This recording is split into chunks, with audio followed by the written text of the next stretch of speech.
Hold on. All right. Hello, everyone. How are y'all doing? Thank y'all for showing up in the live chat tonight. We really appreciate each and every one of you for showing up. Um, Krista and I came up with the idea to go ahead and do this live today. Like, Krista, it was her idea. She was like, Beer, you got to go live because she knows I'm kind of sporadic with it. Usually I'll schedule the shows out in advance. Darrell knows too, because Darrell knows I'll cancel shows sometimes, or I'll be like, I can't, I'm not able to do it today. Or so, but I was excited. I've been trying to get my guest Darrell Denton on the show tonight. He was able on spur of the moment to like come on and be a guest tonight, and I'm gonna here in a second have him to go ahead and introduce himself. But for those of you who are watching now, like make sure y'all go and share this live in other groups, and I'm gonna do that too as Darrell is doing his introduction. Because this was spur moment. We kind of decided to do this, and I haven't done a show since the last one I did with Martin Groves. So I'm gonna go and share this in several groups, and yours too, Darrell, just so I can make sure. And Krista's already shared it in both of our groups. I did share it in Darrell's group, and I shared it in Blondes and Booze also. Okay, great. So I'm gonna let everybody else know in the other groups that I'm in know that we're live. But Darrell, if you will, can you go ahead and just give everybody a brief bio of yourself and tell us how you got into cryptids? Okay, I'm Darrell Denton, and I have the group Bigfoot Believers and Other Creatures. And I got into Bigfoot I actually I wouldn't say I didn't believe in Bigfoot.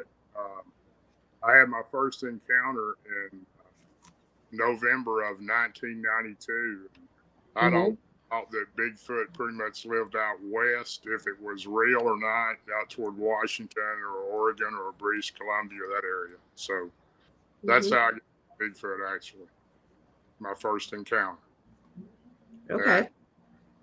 it took me years to get over that encounter. So go ahead. Well, real quick, Krista, feel free at any point, like when Darrell's talking, if you got any questions or anything that you want to cut in or anything you want to say, just Sure. cut right in there. Darrell, so basically, if you would, I'm gonna go right into it. We got 26 people watching now, and everybody, make sure y'all like, share, comment, and subscribe. Like I said, I have a guest on, Darrell Denton, tonight. We're honored to have him on here with us. And my co-host tonight is Krista, and she is the host and the host of her group. I'm a The co-host. host, I co-host it with Aaron. you're the Yeah. co-host. So Mm-hmm. she's a co-host with Aaron Eck of her group Blondes and Booze Paranormal Mm-hmm. Podcast, and then she has her YouTube channel also. And Darrell Denton, our guest tonight, Darrell also has his own Facebook group, the Bigfoot Believers and Other Creatures. So I'm really happy to have him on tonight. He's a wealth of information. He has an amazing, outstanding group. Mm-hmm. Me and Krista both work with him in his group, and we love him. We're glad to have him on the show tonight. So I'm really Mm-hmm. excited. Right. Everybody, I appreciate you offering it to me. I love you guys. Y'all have both just been great to me. So I appreciate you. well, Thank you. thank you. Absolutely. Yeah, thank you so much. Hey, Roger from the LBL. Roger from the LBL is down there now, Krista. I see that. Yeah. Everybody who that's in the chat right now, I'm gonna greet y'all, and then I'm gonna let Darrell go right into his encounter. But I want to say real quick, we may take questions periodically. It just depends. If there's really good questions that either I or Krista see, or even if Darrell sees questions, we might take them periodically. But we mostly try to take them towards the middle or the end of the show. But whatever questions that you have, everybody that's in the chat right now, make sure that you put those in all caps so that they're easily noticeable to both me and Krista, so that way we can go straight to your questions without having to like have a hard time to try to read Yep. through every comment. Um, but Krista, if you don't mind, while I'm posting this real quick, can you see your phone and see who all's in the chat right now? Yeah. I can. Would you? Looks like. Yeah, if you would greet everybody, I'm gonna share this real quick. Okay. I see Sugar Britches. Hello. Marquita. Hello. Tombstone. Roger LBL. Stephen Taylor. Um, Be Kind. Let's see. Nelson R. Y'all are in for a good show tonight. So John Villa Overland. Donna Donna. Nelson, Mm-hmm. Yeah. Hello, everybody. Glad to have you all. And also, y'all, Krista's group, like I said before, Blondes and Booze, that's her group on Facebook. And we will share that in the link during the show, like probably towards the end, or if Krista wants to share it, like we can share that in the link in the comments, or I may share it in the description after the video is over. And also, like I said, Bigfoot believers and other creatures. And without further ado, if you would, Darrell, could you just basically tell us about your, well, you tell your encounter before you ever had your first Bigfoot sighting? Did you already believe in cryptids or anything like that before you had your first encounter? I didn't believe in any other cryptids. Did I wouldn't say I did or didn't believe in Bigfoot. I really never thought about it a lot because I'd pretty much camped and hunted in these woods since I was 11 or 12 years old. Camped there by myself at night and never seen any type of creature of any type. I always thought Bigfoot, if it was real, like I said, lived out in Washington or Oregon or maybe British Columbia, in that Canada, the deep wilderness. But my encounter started. My grandfather had a pretty good sized farm in Cannon County, Tennessee. Mm-hmm. I'm from Tennessee. Lived there all my life, but my grandfather lived about 80 or 90 miles from me, and I stayed with him a lot. And at this particular time, he was 92 years old and still lived in his home place that he had always lived in. And every year, myself and three of my friends would take my camper, all of our gear. We would hunt the opening week of black powder season, which is muzzleloader. Mm-hmm. You have one shot, it's a single shot. You have to, you know what a muzzleloader is. I'm sure you probably. We've been going up there. We started going up there probably about 1990, and pretty much went every year for a whole week, from the day before opening season until the end of that week, which was normally Saturday, was the last day. This particular time, like I said, I've been hunting there all my life, and we had particular stands that we had built all around the area. But I wanted to go deeper in because my grandfather had told me, he said the bigger deer are going to be over, he pointed over behind his house, which was a good ways off. And he said that's where I was born at, and I'd known that, but didn't know how to get there from the hills. But he said, just go over those two big hills there and you'll see an old mill. And when you get to that, you'll see the old cabin, what's left of it there, and you'll know you're there. So the day before the season started, I walked out that way, and it was about an hour walk. Had to cross a couple barbed wire fences and go up a real steep hill, and between a mountain and another hill, then cross below another hollow and over another hill. It was a good walk and a pretty tough walk because you had to climb a lot of real steep hills, 45-degree angle or better. Mm-hmm. I walked over there. I carried my climbing stand with me. This was the day before season opened. And got to the spot that he had mentioned and found a tree that I liked. And it was on a real steep incline, like I said, about 45 degrees. And I put my climbing stand around the tree, the climber, and the stand itself. And I just walked around and looked for, evidence of deer coming in. And I found a lot of tracks, a lot of rubs, which a buck deer will make on a tree. Mm-hmm. And I have what they call a drag rag when you deer hunt. You put it on your boot, and when you hand, it kills the smell, and it has a doe scent on it, which helps bucks attract to it. So there was a creek in front of the tree there. It was probably 10 or 12 foot wide, and it was running continuously, probably about a foot deep. And I walked through the creek, and there was a tree with a limb that I could reach, it was probably about 10 feet up, but I grabbed the end and I tied the rag to it and let it go up.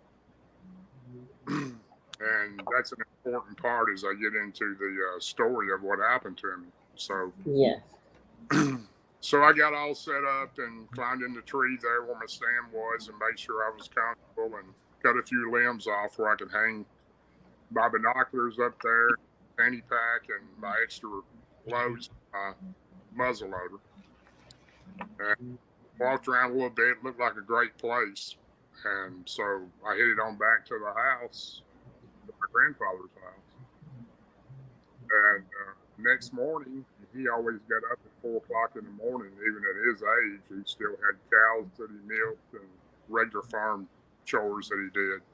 Mm-hmm. He woke me up at 4 o'clock, and my granddad always called me boy. He never called me by my name. And I lived with him about 6 or 7. My parents worked in Nashville, and they stayed there during the week. And him and my grandmother. And he got me up there. He said, "You better head out. It's a good walk." And of course, I got my flashlight and my gun and my equipment, headed that way. I'd walk probably I'd cross the first barbed wire fence, which was probably maybe 400 yards from his house. You had to go through a big sage field, then into a wood, and then there was a barbed wire fence. Mm-hmm. Real dark morning anyway. It was one of those nights where it was so dark, or morning before it was so dark that you had to have a flashlight. You couldn't see where you were going. Darrell, can you talk a little louder? Let me see. Darrell, can you talk a little bit louder for us? Yeah, I'll try to. Is that any better? Yeah. Is it better, Krista? I can hear him fine.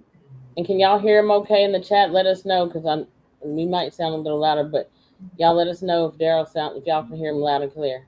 Okay, Darrell, you go right ahead. Maybe it's my audio. Let me turn that up. Let me know if it can't hear me, and I'll try to pull up a little closer. So anyway, after I crossed that barbed wire fence, I'd heard something left of me, and it didn't sound like a small animal. It sounded like something walking. And I immediately shined my light in that area, my flashlight, didn't see anything, and kind of wrote it off as maybe just, I think your mind kind of plays tricks on you in that type of situation. Maybe I just thought I heard something.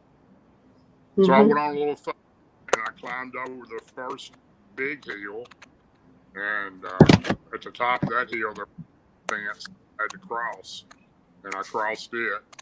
And I got down to the bottom of that hill and made it to the top.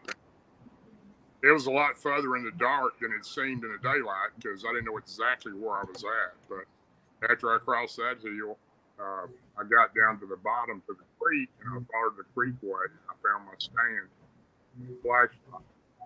And then I heard something like a limb break off to the left of me on the hill where I'd come down. Mm-hmm. For a minute, it was maybe another hunter, but I couldn't imagine anybody hunting back there, because this is so deep in that nobody even lives there. My grandfather was pretty remote. Mm-hmm. Didn't see it, but I kept hearing it move around. Something. Can you hear me? Yes. Yes, that's better now. Okay. Yes, it froze for a second, but it's back. So I got up there. Okay. Oh. You know what, Krista? We might end up having to call him if it cuts out. Yeah, that's fine. Go ahead, Darrell. We can hear you now, though. So I got to my stand, and I got my feet in my climbing part, and I started going up the tree kind of fast, because I got a little nervous thinking I didn't really know what that was. And I got up the tree pretty fast, and I was maybe about 25 feet up. I like to get up pretty high where I can see a pretty good distance, just low enough to where I can get under the tree branches of the other trees. Of course, all the leaves are off. This was late. This was about the week of November. Okay. And I got there, and I got settled in, and I have like a little bar that pulled down in front of me, which I can lean my gun against. It's made on my stand, and I have like a camo cover that unfolds, and it kind of covers my feet and my legs. And I've kind of got black under my eyes for trying to keep any glare or anything like I do when I hunt. And got pretty much set up, And that was probably, by that time, it was, probably close to 7 o'clock in the morning. By the time I got set up real well, because it took me quite a bit longer to get there, longer than I thought. But daylight, I could see the steam coming off the creek, and 3 deer out of there was a large cane that, you know what cane is, like fishing cane, these large green canes that grow on riverbanks. There's a big, huge, long area of that to my left, and I realized it the day before, but I'd forgotten about it, and I seen 3 deer come out of that, and they walked through the creek, went up on the bank, and they were pretty much just walking around like deer do, eating some acorns and kind of milling around through the leaves. They walked over kind of close to the drag rag and kind of smelt of it a little bit. They couldn't reach it, but they had their nose or something. You would never do it. They pretty much walked around. I watched them probably about 8:20, that more 8:15. And then all of a sudden, both the big doe went in front, which is always the tail deer, and 2 young ones behind her. And her nose her ears, You know what? then the others, just the same angle. Hold on just a second. And then the real quick, Krista, what I want to do, I want to make sure we hear Darrell's information. Yeah. Darrell, if you can still hear us now, I want we're gonna call you, and I'm gonna put it on there like that, because I want to make sure that everybody hears your encounter tonight, because we got a lot of stuff to discuss, and I want to also just we got a lot of stuff to discuss, and I know that Krista's gonna probably have some questions too. So Darrell, Krista, you have Darrell's number, right? Yes. All right, y'all, we're gonna take a break real quick. I'm gonna get him back on here, so don't y'all go anywhere. Y'all stay in the chat. I'm getting ready to add Darrell on because I want to make sure we get the best quality possible. So we're gonna do that. Darrell, I'm gonna call you on your cell phone. Can you hear me? All right, well, let me mess this picture up here because I'm not really technology. Actually, Darrell, let me remove you from it. I'm gonna remove you from the And I'm gonna call you on your phone. Okay. Yeah. So I removed him from the stream. Yeah, we were chatting for a little while, so I gotta go back and find his number. So now that we're moving, so we're gonna continue, everybody. We're gonna continue the chat, this interview with Darrell from audio. See if you can hear it. I got it on speaker. Can you hear? Yes. Can you hear me? Yes, I hear you fine. Can everybody hear Darrell? Can you talk? Y'all let us know real quick in the chat if y'all can hear Darrell really good. Darrell, say something else. Okay, I'm here. Can everybody hear me? Yes, that's much better. I can hear you much better. Dark Woods, thank you for joining. Roger, LBL, thank you for joining. Pete, thank you for showing up tonight. Brandon, and everybody else who's showing up for the show. Dark Woods, thank you. So y'all, Consent Never is on there. Glow, D.A. Roberts. Yep, D.A. Roberts, Michelle G. Consent. Yeah, you already said Consent Never. So thank y'all. We're gonna pick back up. Darrell, can you just start back where you were talking about the last thing that you left off on? Just pick up from there and just keep going. Okay, I was in the stand and I was watching some deer. They were milling around across the creek and eating some acorns. And then the front deer, which was a bigger doe, which is a female deer than the other two, she raised her nose up and smelled and started looking around, and there's a large cane thicket to the left of me that they had came out of. And when she did that, her ears went up, and the other 2 deer that were with her, everything okay? Yeah, we're good. Go ahead. Okay. Then she stuck her nose up and made a little laugh below Yep. real loud. Yeah. And she stomped her foot a couple times and did that again. And then out of nowhere, they all three turned to the right as I'm facing them and took off running as like something was, like somebody had shot at them, actually. They were full speed getting out of there. Wow. And I thought, well, okay, this a big buck is coming, and it's alarmed these go when they're running off. That was my fault. Mm-hmm. And they ran, and I sat there quietly and watched, and probably another 4 or 5 minutes went by, maybe.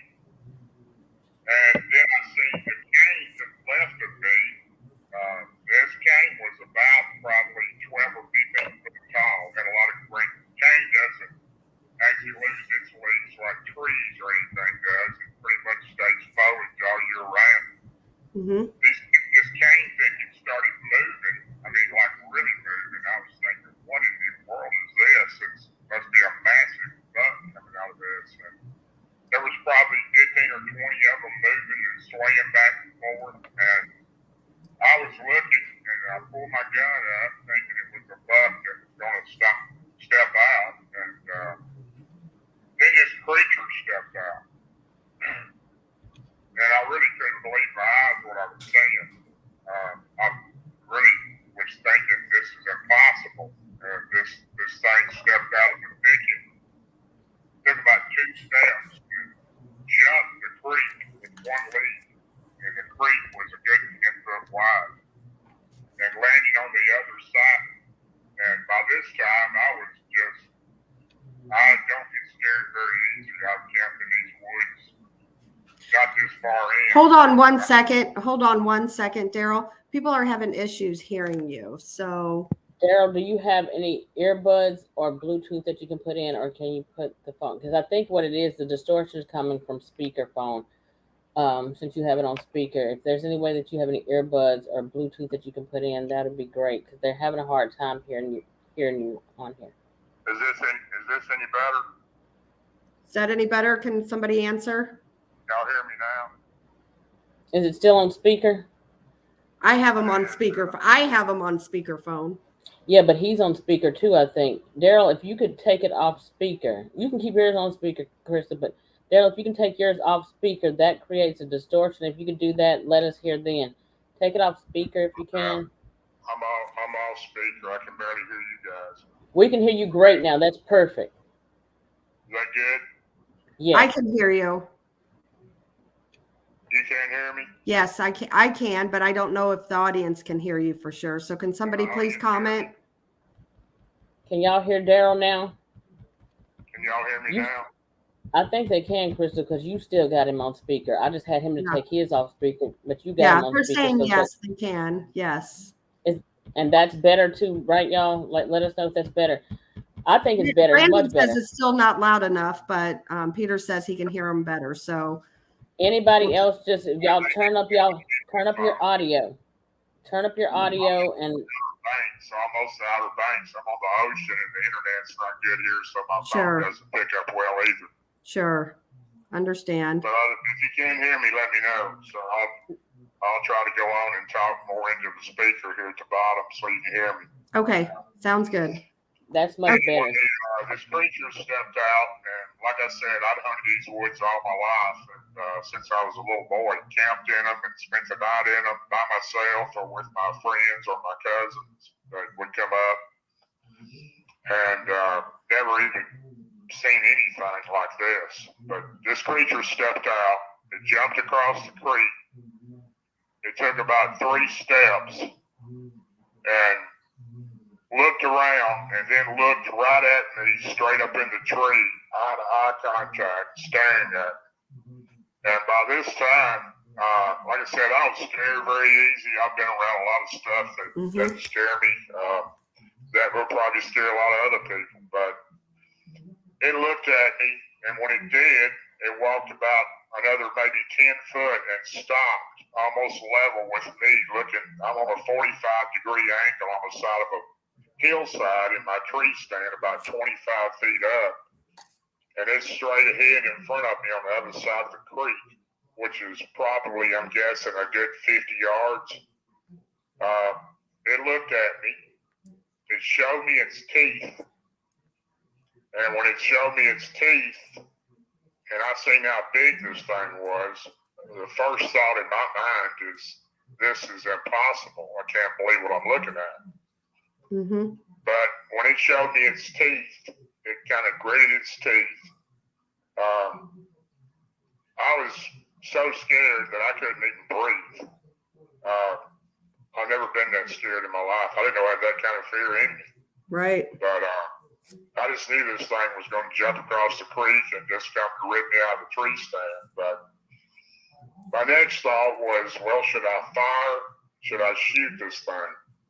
But with one bullet, I didn't feel very comfortable. I didn't think it would do enough damage to bring it down. What kind of gun did you say you had that you were using? Excuse me? I'm sorry. What kind of gun was it? It was a 50 caliber Night Hawken muzzleloader. Okay. With a one ball in it packed. Okay. It's a single shot a muzzleloader is the kind I was using anyway. Yep. So this is muzzleloader season or black powder, the first opening day of the season. Anyway, I decided not to try to shoot it, and it stood there. It's a good 4 or 5 minutes that went by, and then after it stopped grinning his teeth at me, it let out a growl like I had never heard before. It was such a low, intense growl that I could actually almost feel it inside of me. Wow. And by this time, I was pretty much frozen. I couldn't even hardly move. I know I couldn't breathe. I remember that very well. I was just in complete shock to think what I was looking at.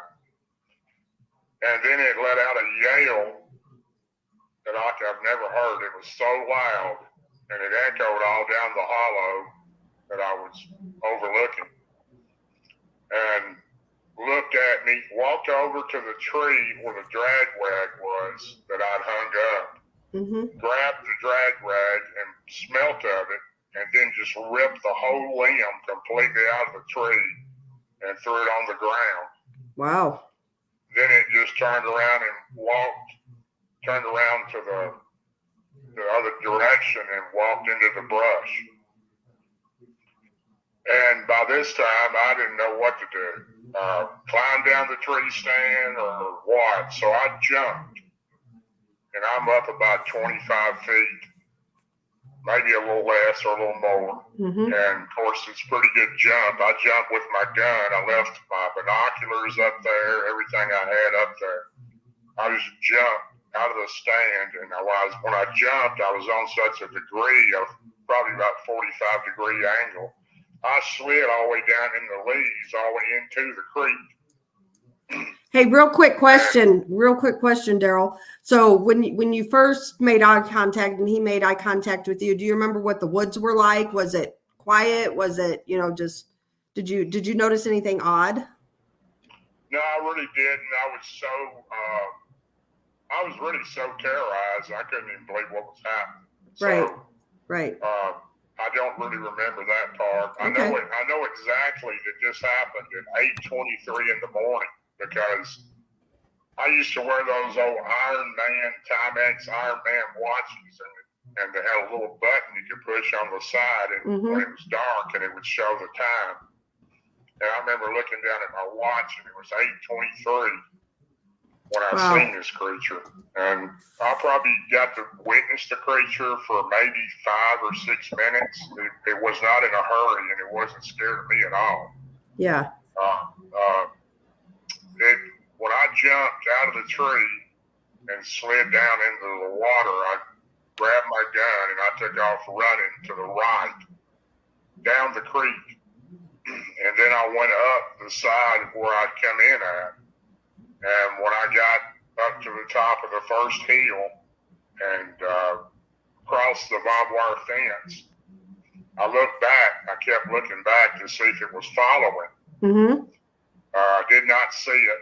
and I got over that hill, and I started back up the other hill on the other side between a bluff. I had to go in between a bluff and kind of a cut in the bank to get through there to the other hill. And I looked back, and this thing was on top of the hill, probably about 100 yards from me, just standing there looking at me. Wow. Did you notice any odd smells or sense anything strange? I did not. Nothing? Did not notice anything. Okay. Now, it may not have been that creature, it may have been another one, but it was one standing up there, and it was just standing looking at me. And I ran as fast as I could down that hill, and I had one more large hill to cross. And when I got over the top of that hill, there was a barbed wire fence, which was the last fence I had to cross before I got into a long, about 150-yard field of sagebrush that went to my grandfather's gate that went to his house. And I was running this probably faster than I've ever ran, but that last fence, I tried to sing this thing on the hill. I tried to jump it, and I did jump it, but I tore a big hole in my pants, the whole pants leg, and tore about a 10-inch gash in my calf. And I kept running, and I got to the sage field and looked back and did not see it. And ran through that field and got to my grandfather's fence and a gate opened to get to his back door. And I opened the gate, looked back, did not see it, ran in the house, my grandfather's house, back on the back porch, went through his back porch area, opened the door, shut his door and locked it, and looked out the window, didn't see anything, looked out the door, and I ran inside. And my grandfather, this is an old country farmhouse now. This is not anything. My grandfather was just a farmer and didn't have a lot. So there was just an old wood farmhouse. And my grandfather, when I ran through when you go through the back door, you go through the kitchen and then you go into the living room or living room area. And my grandfather had a rocking chair, and he was sitting there in a rocking chair, and I ran up and had a huge pot-bellied stove in front of him that was between him and the right corner of the front of the house. And I ran over the corner and sat down and on the floor and got up, looked out the window a couple times, and my grandfather said, "Boy, what's wrong with you?" I said, "I don't know what I just seen, Granddad, but I never seen anything like that in the woods." Right. Can you describe to us what you remember, what he looked like, he or she? Could you tell if it was male, female, anything like that? It was definitely a male. I've got a picture actually on my phone of what it looked like. It's what they call the type 2. If you look at the Bigfoot pictures, it's called a wood booger. And my grandfather, that's what they had called them, and I wasn't aware of them, but it was the ugliest, meanest looking thing I've ever seen. Well, it did not have red eyes; it had black eyes. Okay, and you said it showed its teeth. Was it its teeth like human teeth, or was it more like pointy teeth, like canine type teeth? What kind of? No, they weren't like canine. They were like human teeth, but they were kind of stained looking. Yeah. And it did not have canines, no. But, Krista, ask him how tall it was. I know he can't hear me. Black in color, solid black in color. Okay. Dark black. His face was like a leather-looking face with hair all around it. In a way, the face part kind of looked like a black man, but it had hair all over it.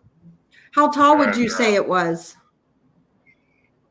Well, just judging by the tree limb that it tore off, I know I had to jump up to pull the branch down to tie the rag on it. I'm guessing that was about 10 foot. So I'm guessing it was probably about 8 foot tall. Okay. Did you happen to notice, to hear any metallic sounds before you seen it? Nothing. I didn't hear anything like that. No. Okay. But when I got in the house and my grandfather said, "What's wrong with you, boy?" And I said, "I don't know. I never seen anything like that. What I'd seen in the woods." And my grandfather goes, "Oh, you seen one?" Wow. And I looked at him and I said, because me and my granddad were very close. Mm-hmm. He never told me about these things. And he says, you seen one of them, didn't you? Now, my grandfather was real country. And he dipped tobacco. And he had a big Folgers coffee can between his legs and where he's sitting in a rocking chair where he dipped. And he said, yep, you seen one of them, boy, didn't you? And I said, what do you mean? Wow. He said, you seen one of them wood boogers. And I said, a wood booger? What is a wood booger? Right. He says, oh, they live around here. The old people call them, my granddad, people older than him or his family, his parents or aunts and uncles, he called them the old people. He said the old people called them wood boogers. He said, you remember when you was a little boy staying here with your grandmother and I always told you not to go out at night because the booger man would get you. Well, that was the wood booger.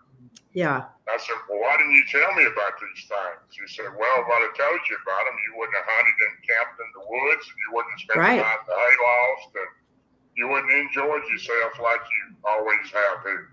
Yeah. And I said, well, I'll tell you what, I'll never hunt again. I said, I've never seen anything like that. And he said, oh, they won't hurt you. I've seen 4 in my lifetime. Wow.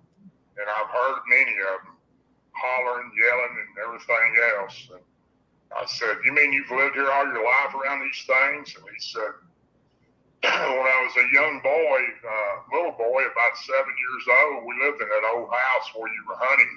And there was an old house that I could see just the rooftop. It had caved in pretty close to where the tree stand was. And he said, my uncle got chased home one time by one of them. He was out squirrel hunting, and one of them chased him home. And we stayed up all night long, scared to death of it. He was trying to get in the door. Wow. And I said, you mean you can live up here at these things? They haven't bothered you? And he said, they've never bothered me, no, not since I was a little boy. He said, they're real territorial, and if you get in their territory, they don't want you in there. So did your grandfather live alone, or did you have a grandmother alive at that time too? Yeah, I did. My grandparents were married 77 years. Wow. And, did she believe you? My granddad died in 1998. He was 98 years old. Wow. But he told me that my grandmother had moved to town at this time. My grandfather didn't care about modern conveniences. He never had a car, and we drove, when I stayed with him, we drove 2 mules and a wagon to town to get groceries. Wow. So he lived the old style and didn't care to change. And my grandmother had been on him for years to move to town, and he wouldn't do it. So she moved to town and got her an apartment. They were still married, but gotcha. She was in town about 10 miles away, and he was still in the hills. So, wow. He had told me he started telling me about him after he was trying to calm me down, but I was such a nervous wreck that I just kept getting up, looking out the window, the back door, making sure it wasn't coming. And he said they come around in the wintertime when they get hungry. And my grandfather had probably 50 or 60 chickens, and he had a hen house out to the left of the house, which was made out of logs. And he said they get hungry, they come to the hen house in the wintertime, they'll take a couple of chickens. He says they don't take them all, they just take a couple, and they'll leave me a little stack of sticks and rocks like they're paying for them. Wow. I said, like they're paying for them? He said, yeah, they try to trade out with.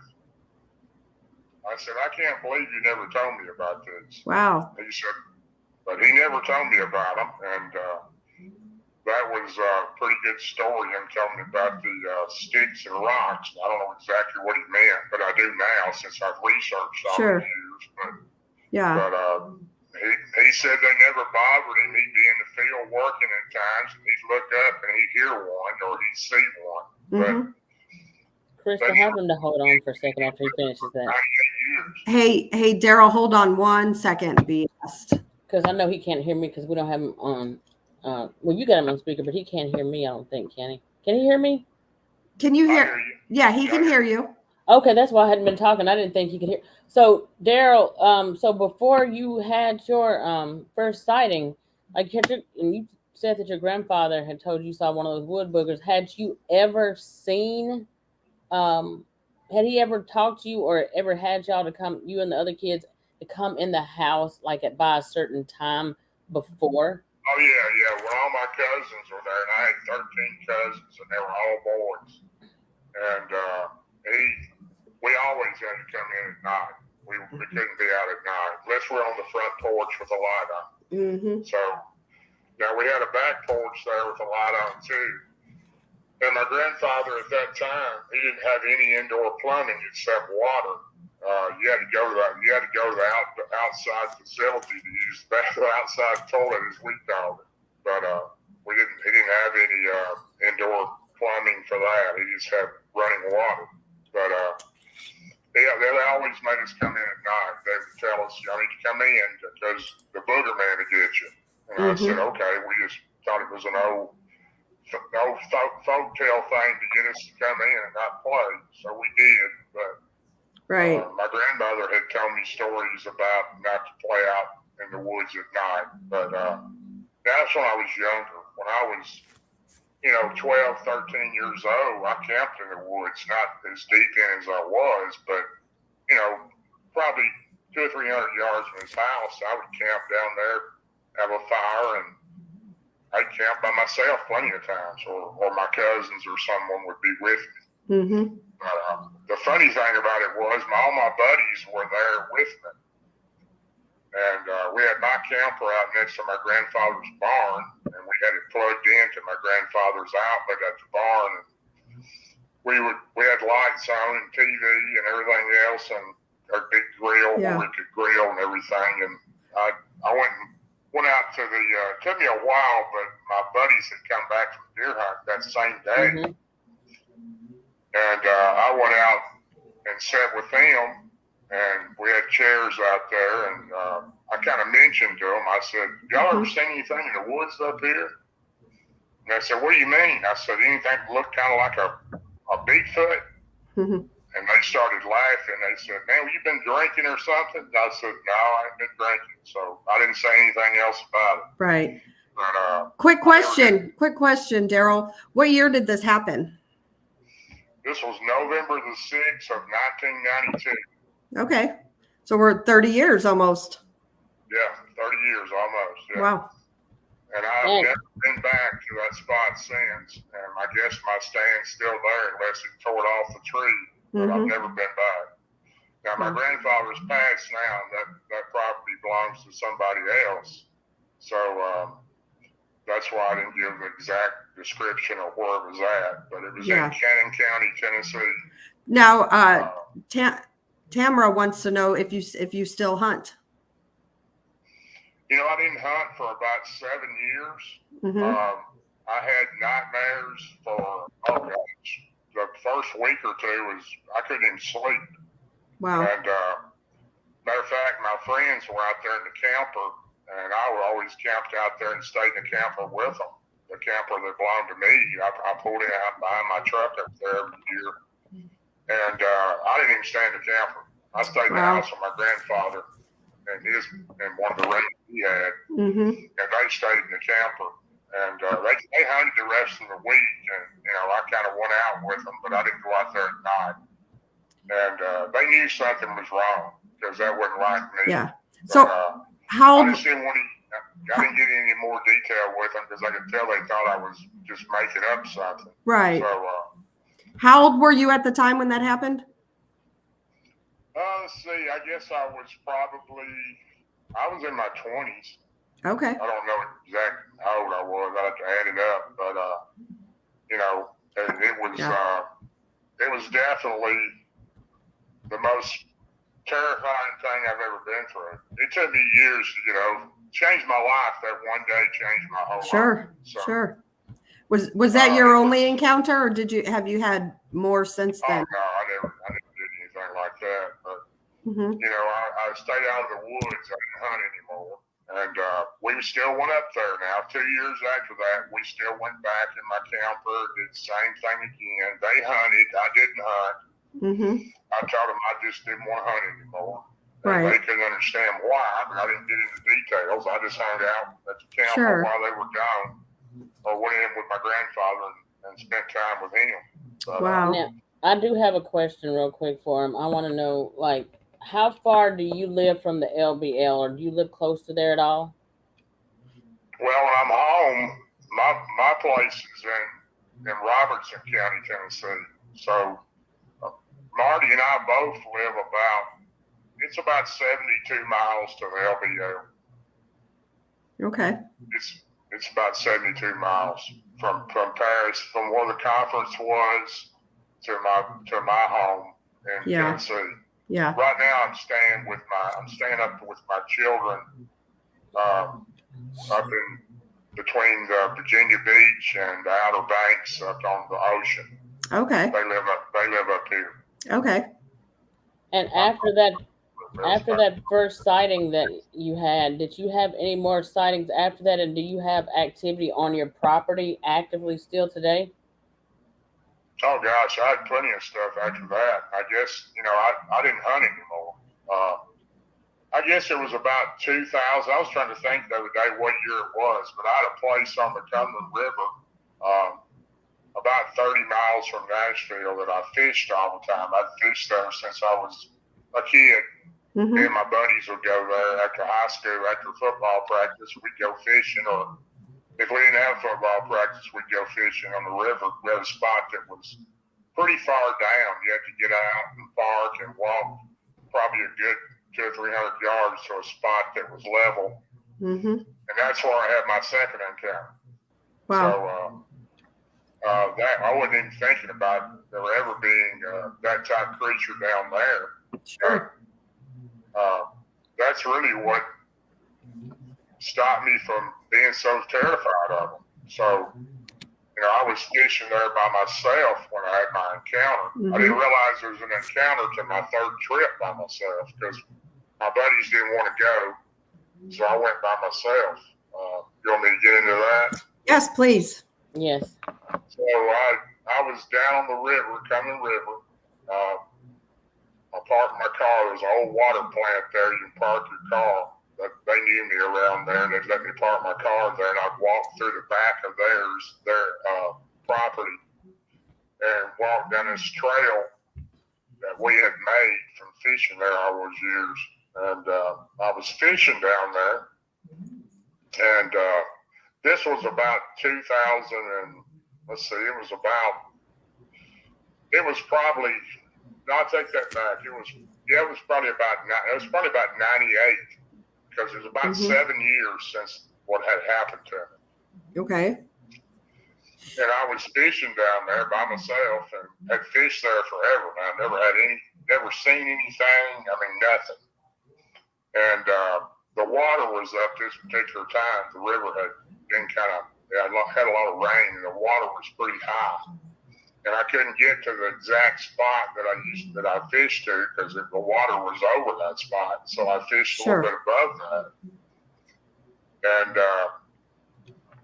it started blowing wind kind of hard, like a storm was coming. And I started getting my stuff together because I didn't want to get caught in the storm down there because it gets pretty bad down there in the storm, a lot of lightning and wind. And I got all my stuff together, and I couldn't find my minnow bucket. I had a bucket with minnows in it that I fished with down there, and I couldn't find my minnow bucket anywhere. Right. And I couldn't figure out what had happened to it, and I didn't find it at all that particular trip. I thought maybe it fell in the river, and I looked around, didn't see it anymore, and it would have floated because it was a styrofoam type bucket. But I didn't see it. It could have went on downstream, is what I thought. Yeah. So I went on, packed up, and went on to the house, and I was down there about 3 days later. The water went down some, and I went back and I was fishing again. Matter of fact, it was a Sunday afternoon after I come home from church, and my dad was going to go with me, but he wasn't feeling good that day, so I went by myself. And I got down there and had another minnow bucket, and I had caught a fish, and I went down the bank a ways to try to get it in. And when I did, I got it in, and I walked back up, and my minnow bucket was gone again. Oh, wow. And I thought, well, what is, I got kind of a weird feeling then. I thought, well, somebody is around here playing a joke or taking my bucket. And I couldn't find the bucket again. I looked for it, and the water wasn't strong. I thought maybe the wind had turned it over. I couldn't find it. Walked all around the whole area. Mm-hmm. Never did find it that time. So the next time I went, I carried this minnow bucket. This time I had a string on it. Yeah, it had a metal handle. And I tied a string on it and tied it to the tree where it wouldn't blow away or anything would happen to it. And same type of experience. I caught another fish and went down the bank to try to get it in because it's kind of a steep bank. You kind of have to walk down on a little sandbar that went out to really reel your fish in when you catch one. Because if you don't, it'll catch roots and everything else when you're bringing it up. So I went down and come back up, and my minnow bucket was there, but it was pulled toward the trail deeper into this trail, went all the way down the side of this river. But the minnow bucket had been moved. Maybe I don't know. The string was probably 5 or 6 foot long. Okay. And it had been moved toward the trail, and the lid was off. It had a styrofoam lid that was laying on the ground, and I looked inside, and I didn't have nearly as many minnows as I should have. And I could see kind of like water on the trail, like something had splashed it. So I began to think, well, somebody is down here taking my minnows. Right. So I walked down the trail a little ways, and I got probably, I'm guessing, maybe 50, 60 yards down, and then it got real thick, and you had to kind of crouch down to get through it because I'd never been down that far. Mm-hmm. And there was my old minnow bucket laying on the bank. Wow. I'd lost a couple weeks before, and then a little further down, I couldn't get to it, but I could see my other minnow bucket that apparently it was mine. I was thinking it was. It was in the brush, Mm-hmm. and it was laying there. And I thought, well, this is strange. Those are the minnow buckets that I thought I'd lost. So I immediately started looking around, thinking it was a person. I didn't think had no idea that it was another one of these creatures. And I found a huge track where it had stepped, and this was kind of muddy anyway on this trail. Mm-hmm. And I found a huge track, and then I started thinking, oh man, I can't believe it. I done run into another one of these creatures, and I had a real shock feeling to think that they lived around that area. I wouldn't have never thought they would have, but I didn't see one that day. Right. But I knew what it was. So did you happen to hear the metallic noise or smell anything? I have never heard a metallic noise ever. Okay. And I did not smell anything. Was the forest, was it normal, like sounding, normal birds and bugs and all that good stuff? Yeah, everything was normal. There wasn't anything unusual. No, there wasn't anything unusual at all. Okay. Matter of fact, there was some birds that flew around quite a bit while I was fishing. Okay. But anyway, I knew what was going on then. I thought I knew what was going on. I thought one of these Bigfoot are living on the river down there. So, yeah. The next time that I went ahead and got my stuff and hit it out. Next time that I went, I carried my gun with me. And I was trying to make my mind up where I really wanted to go or not because I knew what was down there. Mm-hmm. And I was still kind of fearful of these things. And I went on anyway. And I didn't fish much because I kept looking to the side, the left, and the back. I was thinking one of them was going to sneak up on me. Right. And I never did see one that day. But long story goes, I don't want to drag you through all that. I probably went another 3 or 4 times before I seen one. Wow. And when I did see one, it was down the trail where it was crouched down, like almost on its knees, looking at me. Oh, wow. And it was kind of swaying its head back and forth. And I looked and seen it. And it wasn't a big one. It was not a real tall one. And it wasn't a real young juvenile, but it was probably, I'm just guessing, it was hard to tell from.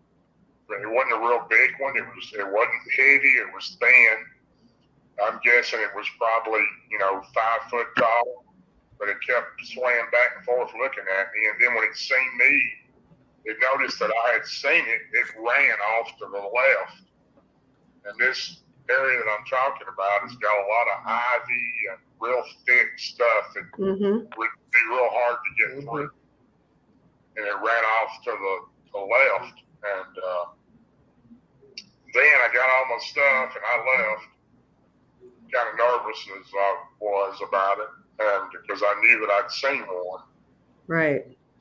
First, to ask him, what does he think that they are? Without my fishing gear and I think that. leaving gifting items for him. Real quick question. B wants to know what you think they are. Bigfoot. The Bigfoot. Well, in my opinion, I think there's different types of Bigfoot. I think that, a lot of people think that Matthew, if you know who Dr. Matthew Johnson is, I don't know if you know who that is or not, but he's out in Washington State. A lot of people think he's crazy. And I used to think he was crazy. But I believe a lot of his ideas and a lot of the things that he has said. I didn't at one time, but I do now. I think there is a good Bigfoot, and I think there are some other Bigfoot that aren't good. So, by what he says, I've kind of adapted to some of his ideas and theories, and he seems to not have a theory. He seems to know exactly what they are. Well, I don't know exactly what they are, but I do believe a lot of the stuff that Matthew Johnson has said. He's in our group. Matthew Johnson is. He's a super nice guy. Okay. He don't get in a lot of groups. He has his own group. And because he doesn't like people that criticize and run down other people. Right. And he don't really care to be in groups. But he did join our group because he believes in me and those that believe in him. But, right. I think that the good Bigfoot, I don't know how many different types. They say there's a lot of different types, but pretty much in Tennessee and my area, I think that we pretty much have the type 1 and the type 2. The type 1 being the one that scared me to death, which is, the type 2 is what they call the wood booger. This wasn't a wood booger that I seen on the river. It was more the type 1. It looked more like the patty type style with that type of head. Yeah. It was more of that type. It wasn't like the one that I'd seen the first time. Okay. So I left these. I left certain things that are mostly fruits, apples, bananas, different things to see if it would eat them or see if it would or see something would take them. And of course, that's always kind of skeptical because it could be any type of small creature getting those things. Right. And so I started hanging them up in the tree. I had a little piece of wood that I nailed at the tree, made a little platform, and I put them up on it and laid them against the tree. And I was going down there about every other day and checking on it, and they were always gone. Wow. Were you okay? So your first encounter, you were really scared and ran back to your grandpa's. This encounter, after you had seen that one, were you scared at all, or were you like, Not really. No, I really wasn't, and I think that's really what stopped me from being so scared of them. Right. But, because it didn't seem to want to hurt me, and it was a different looking one too. It wasn't like the one I seen before. Okay. So do you think the first one might have been aggressive? Like, was it? Do you think it was just scaring you, or do you think? For years, I've thought, that it was the aggressive type. By the way it looked, but I look back now. I see things a lot different now than I did then. But sure, if it wanted to kill me, it could have. Yeah. Krista, ask him to tell you about Hold on one second. Okay. No, you go ahead, B. I'm listening. He can hear you. Okay, so Darrell, did you tell me that you ended up discontinued going out there also because you feel like that they are Nephilim creatures? I don't remember if you told me that. I talked to so many people, so I can't remember if you told me that. I do. I have. That's that's hard to understand what I'm trying to say, but I think certain types of them are Nephilim, but I don't think all of them are. Do And you I know that go ahead? I'm sorry. personal belief. But Now, do you think, have you had any encounters to happen in your, not encounters, but a lot of people correlated. I know Scott Carpenter and a few others that I've talked to correlate paranormal activity and Dogman, Bigfoot sightings, alien abductions, any of that kind of stuff. Did you have any paranormal activity happening in your home as well? not with that encounter I did, but I did later on. That encounter on the river, I did that for probably a couple years, and I did see 3 of the creatures there. I seen one that was larger. I never seen them like really up close to me. They were all the 3 that I seen were probably a good 60 or 70 yards from me. They never came close enough, to like befriend me. But they knew I was there, and they were starting to trust me.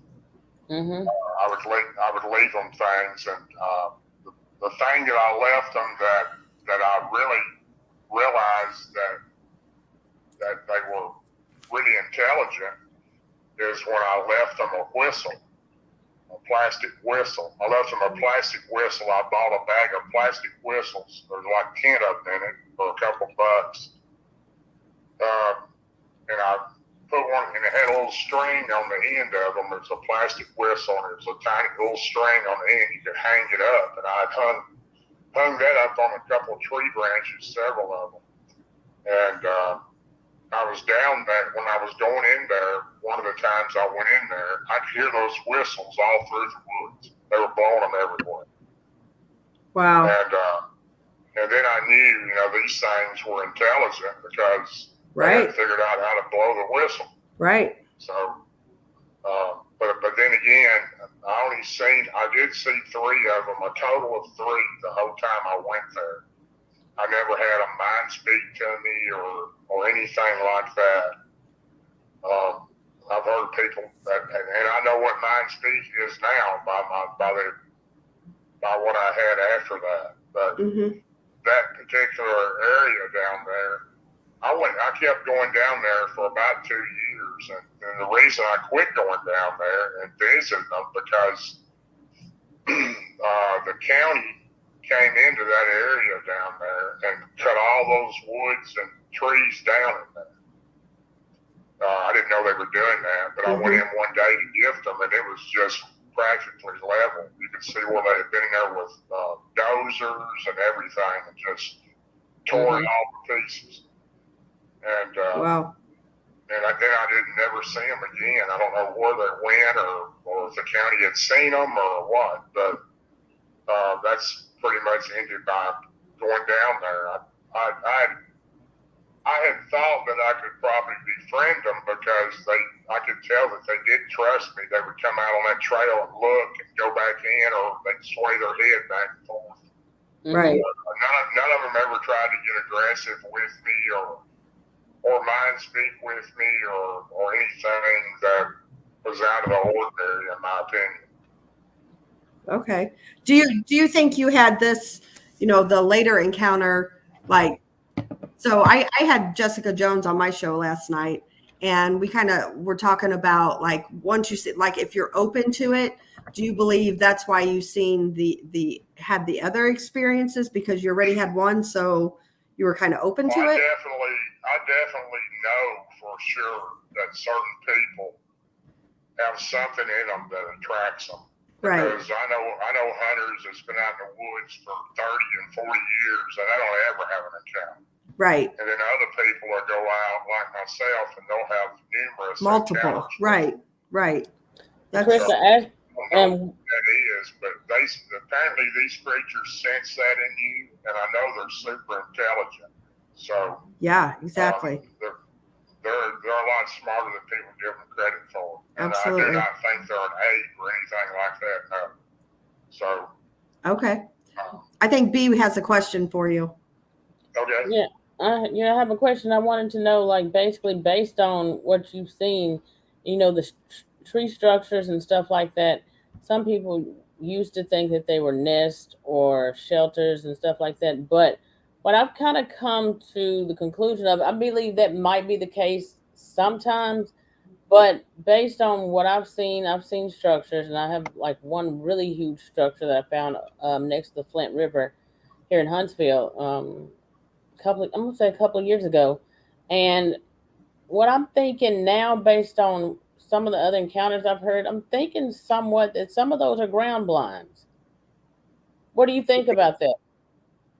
Oh, I know they have ground blinds because we had the other spot that Billy Howell, he's in my group and he's one of my experts. He's one of my old Bigfoot partners that we went out and did some encounters with, and he and I were together about 2 years at a location, but we found plenty of places. And this is down toward close to the river again, but in another county, in Cheatham County, which is about 30 miles from where I live, Okay. close to the Cumberland River again, but a different part of the Cumberland River and closer to the game reserve that was down there. Matter of fact, they closed down about 3,000 acres of the game reserve for some strange reason. But we learned a lot. I learned a lot from that. That was in 2018 when we started going down there. Okay. But, you know, Dark Woods says once he sees one and it sees him, he has entered into a quantum entanglement. I believe that. I believe they're gifted to do a lot of things. Yeah. I don't think all of them can. I don't know why. I don't know what makes one do something the other one can't. But after our experience down in Cheatham County, I know that they're capable of doing things that I never thought of. Yeah. So that was probably the weirdest one that I've ever dealt with when we started.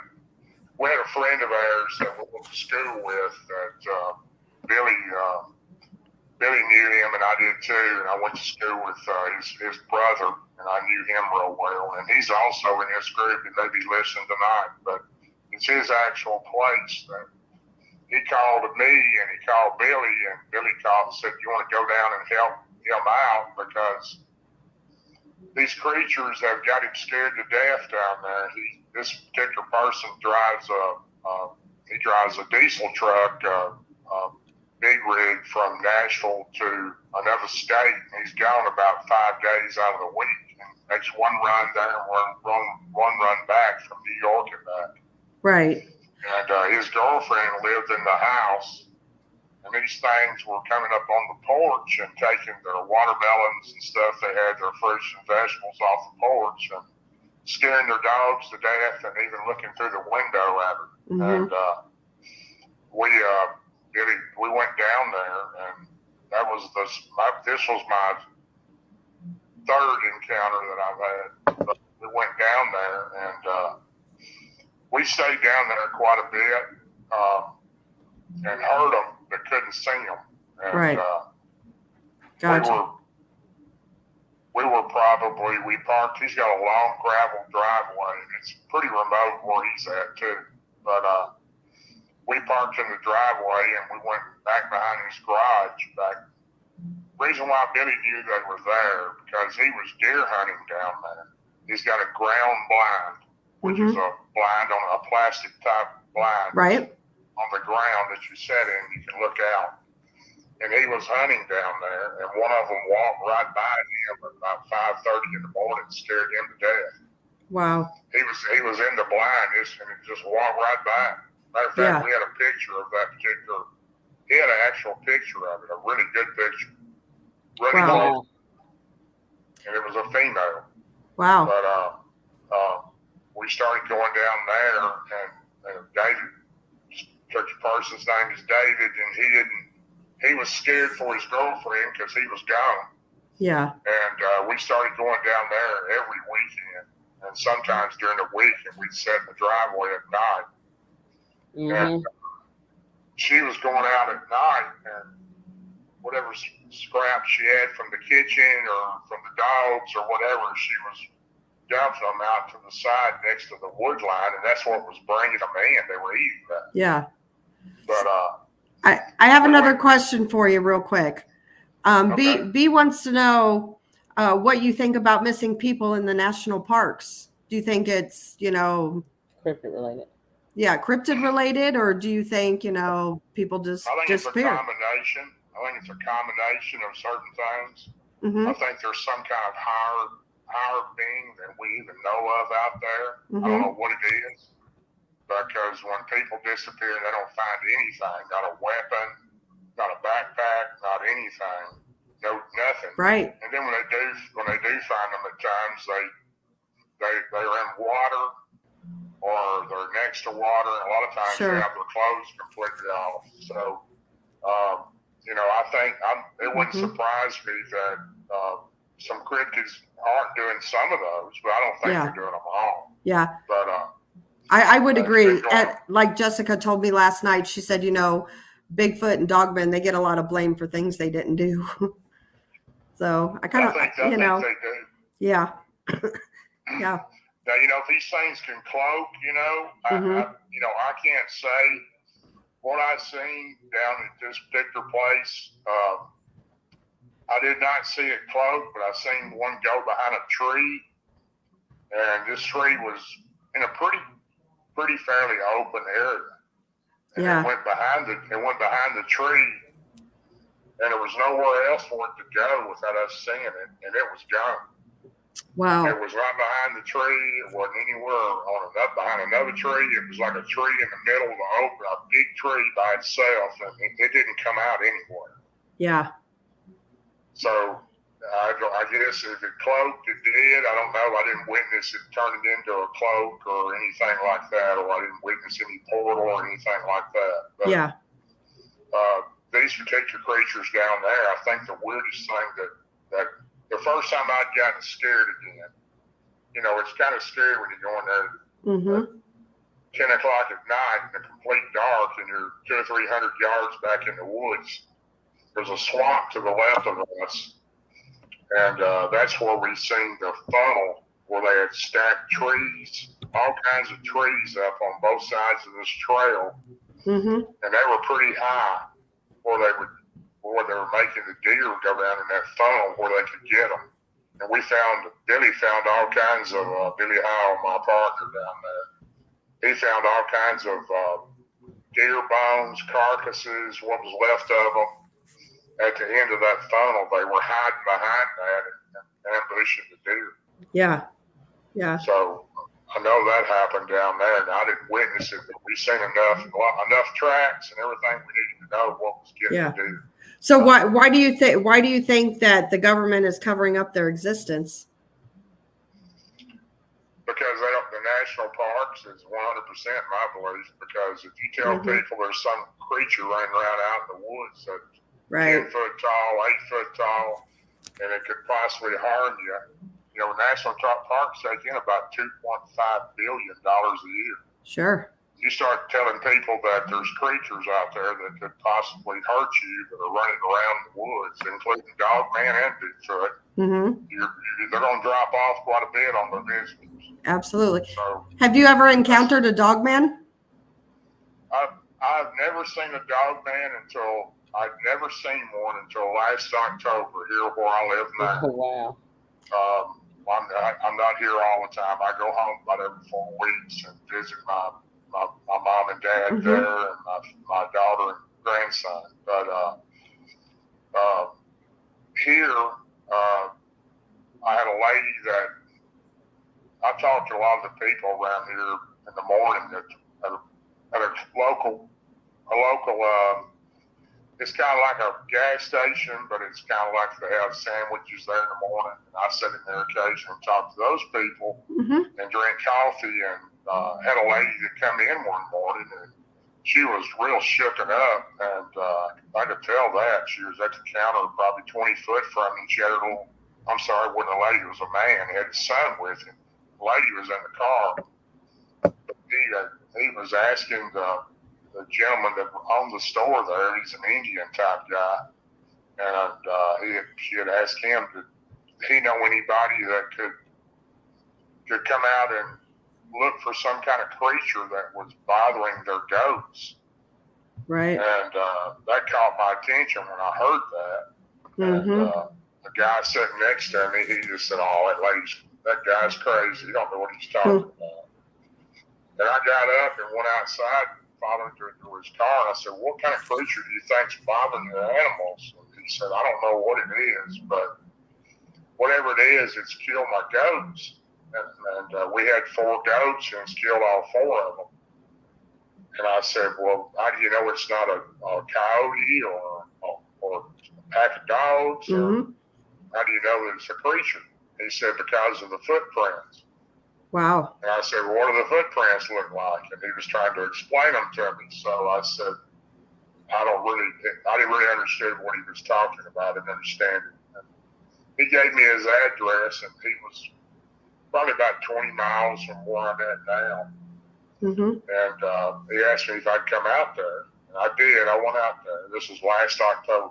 Okay. And I seen the tracks, and I knew there wasn't a Bigfoot. And I knew it was a large canine, and it was kind of a different looking track. It was it almost looked like a human foot with claws on the end. Wow. And, Wow. I'd seen a track quite like that. I'd seen pictures of dogman tracks, but I'd never seen one in real life. There was quite a few of them in this area. Right. And he told me his wife was real scared, and he worked nights at a plant not too far from here. And he asked me what I thought they were, and I said, "I really don't know, but it's a large canine because that's a canine track." Right. And he said, "Well, we don't have wolves around here." I said, "Well, I don't know what we have around here because I haven't lived there that long." And he said, "We don't have wolves, but we do have bears." I said, "Well, that's not a bear track. Bear track's completely different." So he gave me permission to come out there, and I went out and sat in my truck. He has a creek that goes across, and he has to drive through to get to his property on the other side to his house. And he told me to park right there and watch the field in the afternoons. And he thought I would see what it was. And I parked there for probably about a week and didn't see anything, nothing.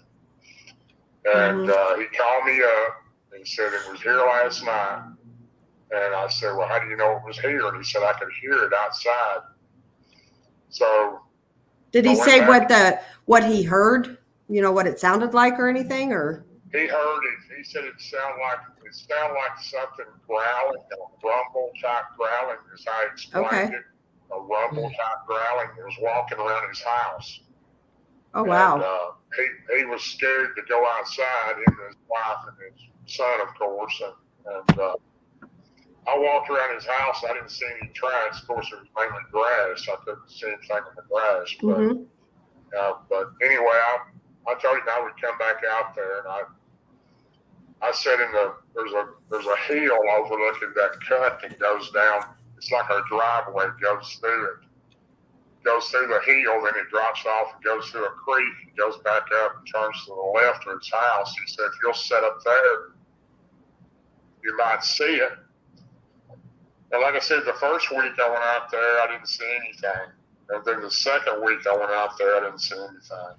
And I told him, I said, "I really don't know what it is for sure, but I think I know what it is." And I didn't want to tell him to scare him to death. But, right. I went back out there on a Saturday night. It was almost dark. I got there later than I like to. So I like to get there about 3 in the afternoon because it gets dark around 5:30. And I seen this creature come from far left in the corner of his field, and he had sage grass in this field too. The sage grass was probably 3 foot tall, maybe in some spots, maybe a little less, maybe 2 and a half. And I seen something come out of the woods. And I had some binoculars I was looking through because I'm a good 150 yards from the edge of these woods.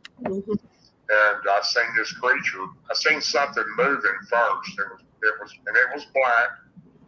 And I really couldn't see really good what it was. So I pulled my truck up a little further and shut my engine off and I had the window down. And I seen this creature come out of the woods, and it wasn't real big, but it was just big enough that you could just see the sage grass moving as it was going through it. Right. And then I watched the grass move all the way down. I could see it moving as it was going through the grass. And right when it got to the edge of the woods to the right of me, it stood up and turned around and looked in my direction. I don't know if it seen me or not, but it looked in my direction, and it was on two legs there. Wow. And then it walked maybe 2 foot into the hardwoods, and I didn't see it. But I knew what it was. It was a dogman for sure. What did it look like? Can you describe it? It really didn't look like what I've heard, and that's what kind of made me think, am I sure that was a dogman? But Sure. I do know it was a dogman because I actually had the nerve to go back over in there walking the next day. I went back the next morning, and I had my gun with me, of course. I had a couple of guns, and I walked over there to where it went in, and I seen where it was going. It was going up under kind of like an overhang bluff, and it had a hole dug out up under it. And I didn't go any further than that, but it was black, and it looked real similar to a German Shepherd. Okay. But it was real black. I mean, it was dark black, as you can see. And it didn't have any red eyes or anything like that. I couldn't tell you what color the eyes they are, but there wasn't anything distinguishing that would stand out. Well, Dark Woods asked did you hear the dogman making clicking sounds before you seen it? No, I did not. Okay. And after, I have a question. I wanted to know, like, basically, if you could, can y'all hear me okay? I want to know, like, basically from him real quick, Krista, ask him if, hold on just a second. Hold on, y'all. We lost audio from them. Hold on. Okay, y'all. So I wanted to know, like, basically from him right now, like, does he feel like, I think I already asked about the cover-ups, but I wanted to also know, like, is there still attacks that's still happening in the LBL today? And I wanted to ask him about that too. Did you hear that, Darrell? Yeah, I heard it. I to be honest with you, I have heard there's still attacks going on there. And a lot of that I've heard from Marty too, because I call it Martin Groves. I call it Marty. That's what I've always called it. But he has told me that there's still attacks going on there. Me personally, I don't know anybody that at the LBL that's told me that, mainly from what Martin has told me. And he spent a lot of time out there. Really trying to get to the bottom of it. Well, last night Jessica Jones had made the comment that there are a lot of attacks out there that we don't even know about because the government does cover them up immediately when they happen. So we don't even hear about them. True. Yeah, and I truly believe that. Well, you got to think about the sightings too. How many people don't report them? Right. Exactly. Yep. But I know the last I heard that there was, and this was, I believe 2021. I think I'm right on that day. But I had heard from several people besides Martin. This is before Marty or Martin ever had his the American Werewolves, or he went out with Seth Breedlove and all them and talked. And I had heard from several people. A lot of people in my area hunt up there. They hunt still hunt up there. And but I've heard from them there's a hunter who's been missing since, I'm thinking, like fall of 21, and him and his wife, and they haven't found either one of them. Yeah. Dark Wood says Hellbent Holler did an amazing report of what's going on at LBL. And I agree with him because I watched that. I follow Hellbent Holler, and they've got some excellent documentaries of DNA stuff. Yeah. Joe and Jesse, they're great. Yeah, they are. I think they're great people too. I think the world of them, but they do a great job up there. Absolutely they do. I enjoy their shows. For sure. I don't miss any of them. I really don't. They're just super people, and they got some bravery in them to be out there in the dark in the LBL. And hell yeah. So. Yeah, I agree. Yeah. But that going back to my dogman story, that's the only one I've ever seen. Okay. And I did not ever see it again. I went back out there numerous times. The last time I was out there, there was a game warden that pulled up and asked me what I was doing. Wow. And I said, well, I was the guy that lives here in the home. He told me I could sit up here and scout out for deer. And that's what he told me I could do if I wanted to hunt there. I didn't lie about it, but I was actually looking for the dogman. So he said, well, we've had some reports out here from the neighboring farms that some type of creature was killing animals. And I said, well, I don't know. So he actually acknowledged it to you. He said some type of creature. He didn't say a bear or a mountain lion. No, he said some type of creature. That's exactly what he said. That's he didn't interesting. say what it was, but that's what he said. Right. And, right. He said he had been called by neighboring farmers that something had been attacking some of their animals. Wow. So, but I didn't. After that, I don't know if he found the dogman or he run the dogman off or what he did, but I never seen it again. I went out there numerous times. But I even walked back into where that bluff was. I got enough nerve to go back there in the daytime by myself. Yeah. And I looked around and it didn't look like it had been used. Wow. Recently. Yeah. So it may have moved out or they may have exterminated it. I don't know what happened. Yeah. And I often wonder too if they migrate. What do you guys think? What do you think, B? Do you think they migrate? I've heard that quite often, that with Bigfoot and Dogman. I'm not really sure what to think about that. I know that the times that I had my sightings and encounters with the Dogman that were out there, they seem to stay around year round. I remember seeing them in the summertime, and then later on seeing the same ones also in the fall. But I mean, of course, it kind of looks kind of somewhat different without all the tree cover. But I do think that certain ones probably inhabit certain areas. If you just take some of the encounters into consideration, Krista, when the people who actually have habituated these things and gift them, they know them and they have them on their property for several years. Yeah. Who was that did that show, 50 Years of Bigfoot? I forgot the name now. 50 Years of Bigfoot. That's a good show. You know who I'm talking about? It's a good show. Do you know who did it, Darrell? Was that Jan Thompson? Oh, no, I can't. Yeah, he can't recall either. I think that's Jan Thompson. If y'all know in the chat, let us know. Okay. Let me see if anybody else. You want me to tell about my last encounter? What happened to me? Yeah. Yeah, go for it. Yes. For sure. Okay, I just want to finish. The reason why I quit, this is the reason I quit researching.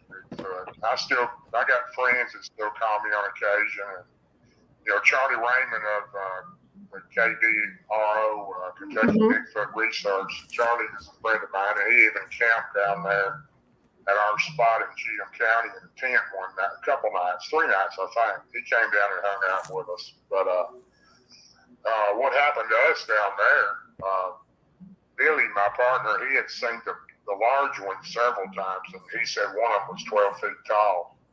Oh my God. The large, I did see the juvenile, and I did see the female, but I did not see the large ones. He's seen 2 of those, and they were large, really large. But it was over the deck at his house, and when Billy pulled up, so it overstood the deck, and he measured it from the ground to that distance. He came up at 12 feet, but whatever it was big. But what got us down there is I got really weirded out one night because we were gifting those for a long time, and they had always been friendly with us as far as not trying to be aggressive or anything. But we were down there one night. The night before the last night we were down there.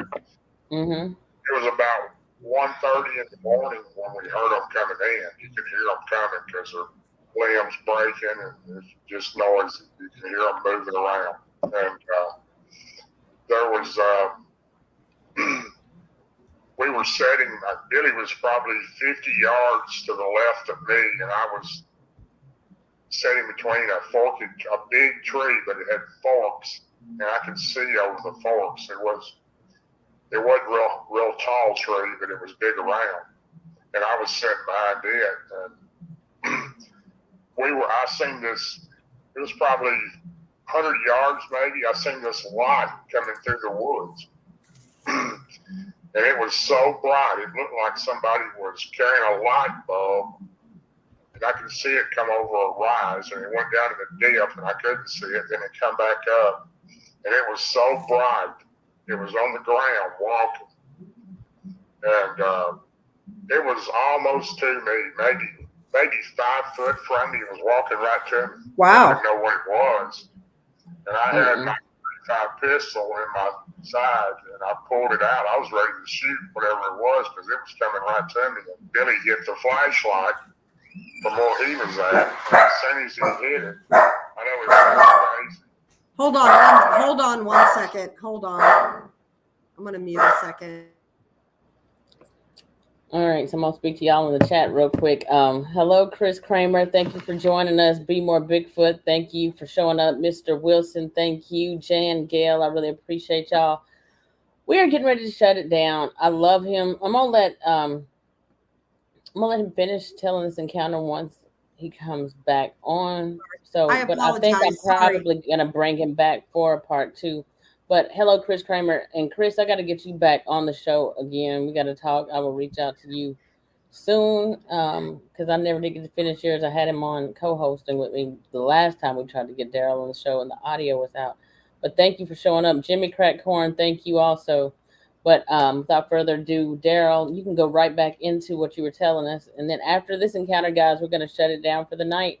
And I will have Darrell back on again because I have more things that we both want to go over with him.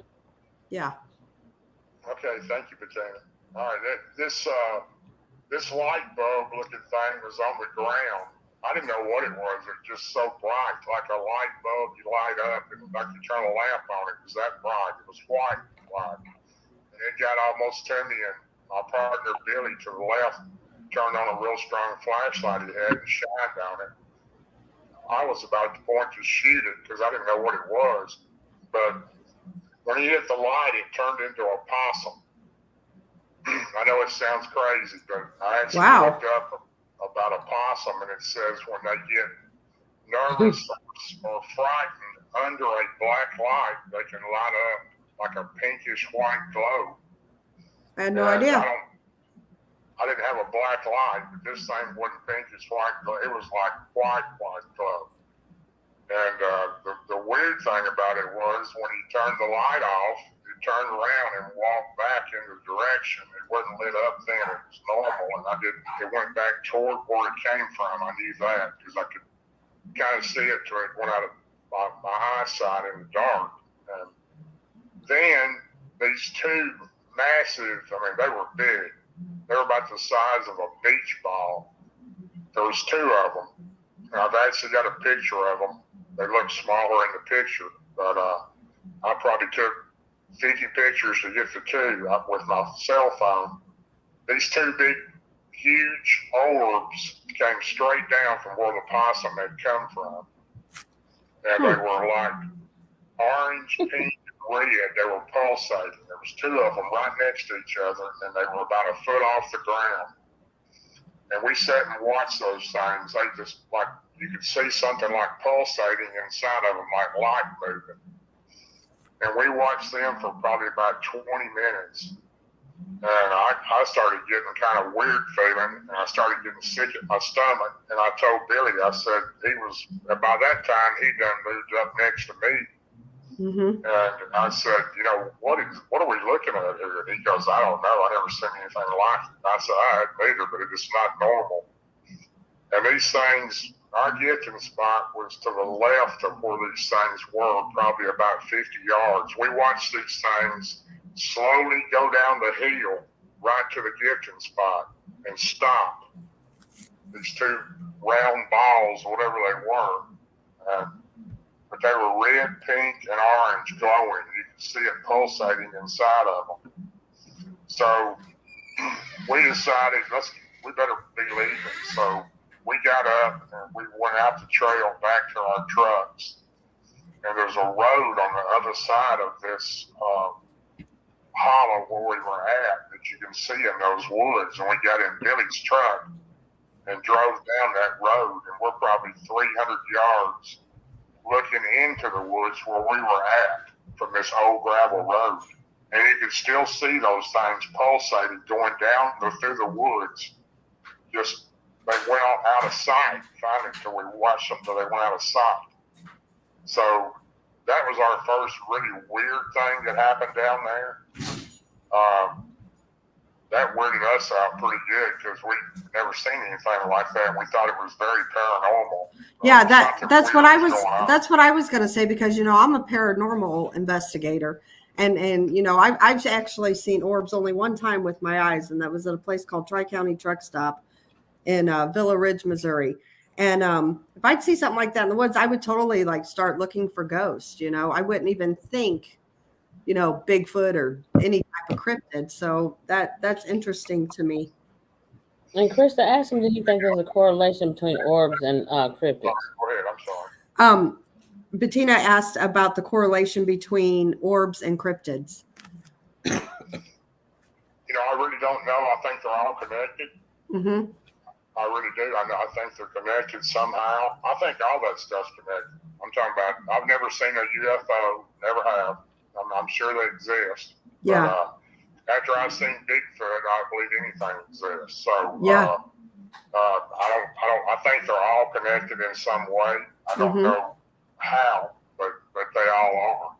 Right. And, you know, the weird thing about it was we were kind of weirded out, and I don't, like I said, we really weren't scared. We were more felt weird. I got kind of sick in my stomach that night.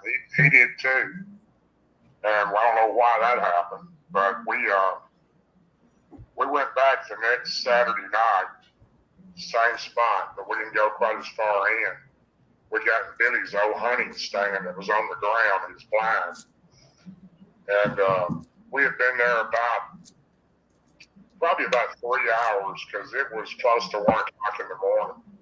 Mm-hmm. And we heard there's a swamp to the left of us, and this swamp runs to the water stream that runs into the lake that goes into the Cumberland River.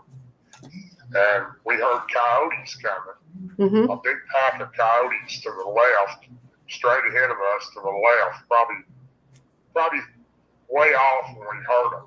But they were getting closer. We could hear them running, and they were getting closer and closer. And then all of a sudden, they completely stopped. And we didn't hear another sound out of them. And they weren't that far from us. I'm guessing maybe 60 yards from us, where they seemed like they stopped at. We didn't hear them walking or nothing. Just like they completely stopped.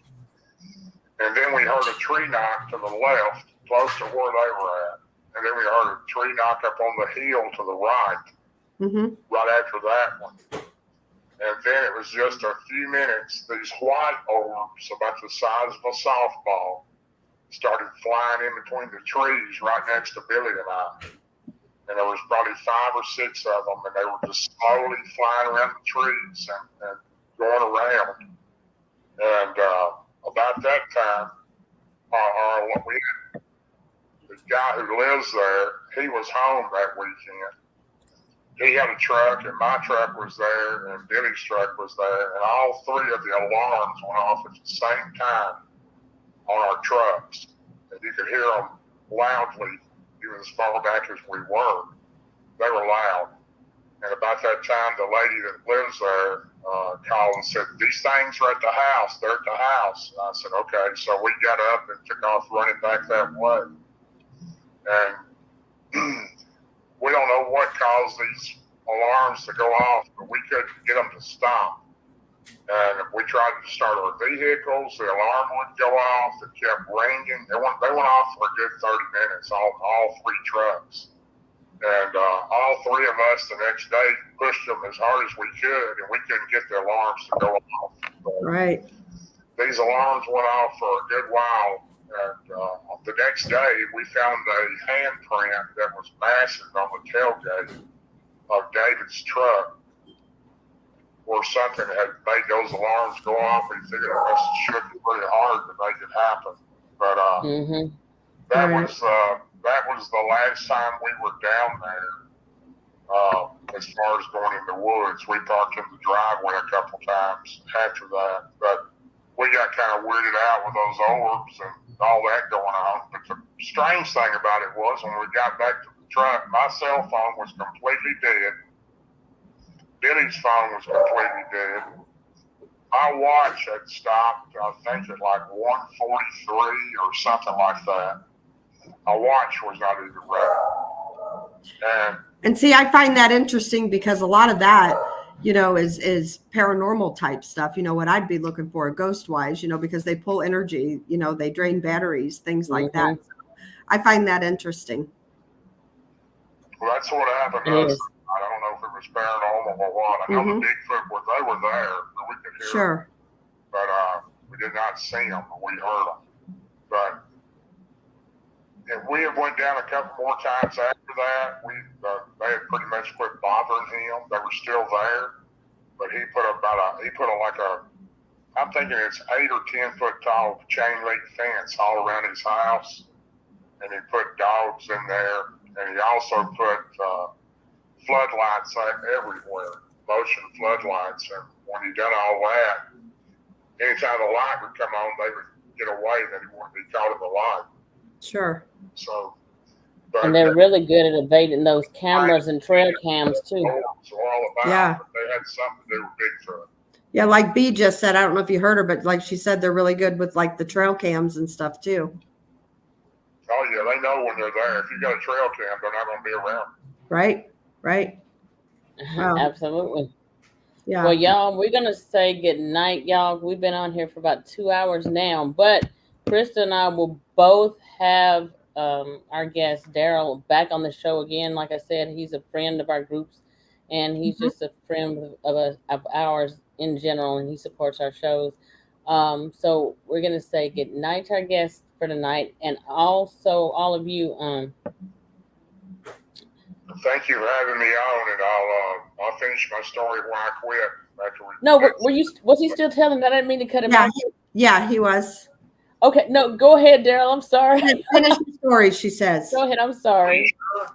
Yes, I'm so sorry. I could. Well, anyway, I quit going down there. It was maybe a week or two. I'll make it quick. But I have a farm that's about 30 miles from there, and I was asleep, and I have a pretty good sized house there, and I live there by myself because the family's up here. But about 2 or 3 o'clock in the morning, I started having stuff beating on the side of my house. I mean, it was loud. I thought somebody was trying to break in.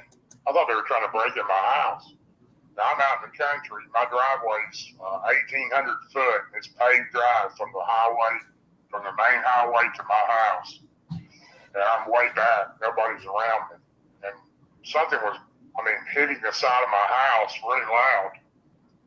And I kept hearing that. And I got up in the middle of the night several times. And I went outside, walked around my house with my weapon. Didn't see anything.